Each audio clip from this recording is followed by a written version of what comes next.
আসসালামু আলাইকুম প্রিয় দর্শক।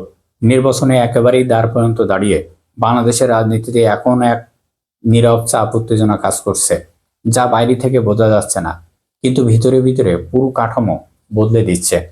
সবকিছু আপাতত দৃষ্টিতে স্বাভাবিক মনে হলেও বাস্তবতা হলো দেশের রাজনীতির মাঠে এখন একেবারেই নতুন খেলা শুরু হয়ে গেছে। আর এই খেলাটা কেন্দ্রে রয়েছে উপদেষ্টা ডক্টর মোহাম্মদ ইউনূস সরকার। অনেকেই ভাবছেন জাতীয় সংসদ নির্বাচন শেষ হলে ডক্টর মোহাম্মদ ইউনূস সাহেব ক্ষমতা ছেড়ে নিশ্চিন্তে সরে যাবেন, কিন্তু যারা এমনটাই ভাবছেন তারা এই পরিস্থিতির গভীরতা একেবারেই বুঝতে পারছেন না। কারণ পর্দার আড়ালে এমন এক শক্ত কাঠামো তৈরি করা হয়েছে, সেটা ভাঙা অসম্ভব। আগামীতে যে দল ক্ষমতায় আসুক না কেন, যেটা বিএনপি হোক কিংবা জামাত ইসলাম হোক, তাদের প্রতিটি সিদ্ধান্ত নিতে হবে এই নির্ধারিত সীমার ভিতরে। কেউ এটাকে বলছেন রাজনৈতিক ফাঁদ, আবার কেউ বলছেন শিকড়, আবার কেউ বলছেন জুলাই গণ অভ্যুত্থানের চেতনার রক্ষার এক ঐতিহাসিক ব্যবস্থা। নাম যাই দেন না কেন, বাস্তবতা হলো আগামী সরকারের হাত পা একান্ত থেকে বেঁধে দেওয়া হয়েছে। এখন এই কাজটা করেছেন এমন একজন মানুষ যা হালকাভাবে নেবার কোনো সুযোগ নেই। তিনি হলেন ডক্টর মোহাম্মদ ইউনূস সাহেব। এটা কোনো ব্যক্তিগত ক্ষমতার লড়াই থেকে নেওয়া নয়, এটি একটি রাষ্ট্রের সংস্কারের ব্লুপ্রিন্ট। ডক্টর মোহাম্মদ ইউনূস সাহেব পরিষ্কার করে দিয়েছেন, দেখিয়ে দিয়েছেন, যদি কেউ শেখ হাসিনার মতন এককভাবে ক্ষমতা কায়েম করতে চান বা স্বপ্ন দেখেন, তাহলে সেই স্বপ্ন শুরুতেই ভেঙে যাবে।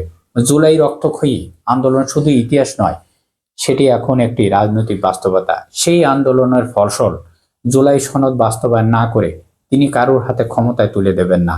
এটাই এখন প্রায় ধ্রুব সত্যর পথে।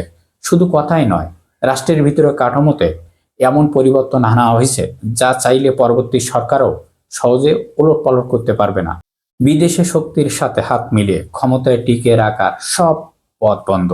যারা ভাবছেন ক্ষমতায় গিয়ে আগের মতন খোলামেলা ভাবে দেশ চালাবেন, তারা মারাত্মক ভুলের মধ্যে রয়েছেন।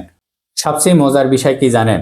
আগামী 9ই ফেব্রুয়ারি নির্বাচনের 3 দিন আগেই যুক্তরাষ্ট্রের সঙ্গে বাংলাদেশের একটি গুরুত্বপূর্ণ বাণিজ্য চুক্তির স্বাক্ষর হতে যাচ্ছে। সেটি নির্বাচনের ঠিক আগে। এমন গভীর কৌশলগত চুক্তি বিশ্বের রাজনীতিতেও বিরল। এর মাধ্যমে ডক্টর মোহাম্মদ ইউনূস সাহেব পরিষ্কার বার্তা দিয়ে দিয়েছেন, বাংলাদেশের অর্থনৈতিক ও কৌশলগত ভবিষ্যৎ আর কোনো রাজনৈতিক দলের ইচ্ছার ওপর নির্ভর করবে না। সুতরাং সরকার বদলাবে কিন্তু দিক বদলাবে না। এটাই তার সবচেয়ে বড় মাস্টার প্ল্যান। অর্থাৎ আপনি যদি এমপি হিসেবে শপথ নিতে যান, তাহলে ডক্টর মোহাম্মদ ইউনূস সাহেবের তৈরি করা কাঠামো মেনে নিতে হবে। অস্বীকার করলে আপনার সংসদ পদ ঝুঁকির মুখে পড়বে। এটা কেবল আইন নয়, এটা রাজনৈতিক অস্তিত্বের প্রশ্ন। এই কারণে বিএনপি আজ এতটা অস্তিত্বের মুখে। অন্যদিকে জামাত ইসলাম এই পরিস্থিতির সঙ্গে নিজেকে অনেকটা মানিয়ে নিয়েছেন। তারা বুঝছেন এই ধারার বাইরে গেলে টিকে থাকা কঠিন হবে।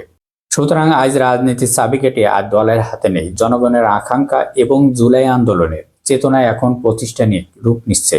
এই সীমার বাইরে যাওয়া মানেই সরাসরি জনগণের মুখোমুখি হওয়া। ডক্টর মোহাম্মদ ইউনূস সাহেব এমন এক পরিস্থিতি তৈরি করে রেখেছেন, সেখানে পরবর্তী সরকার বাধ্য হবে সুশাসন, ন্যায় বিচার এবং অপরাধের জবাবদিহিতা করতে জনগণের কাছে। এই বাংলাদেশে আর এক নায়ক কেউ হতে পারবে না। শাসকের চেয়ে শাসন ব্যবস্থা হবে শক্তিশালী।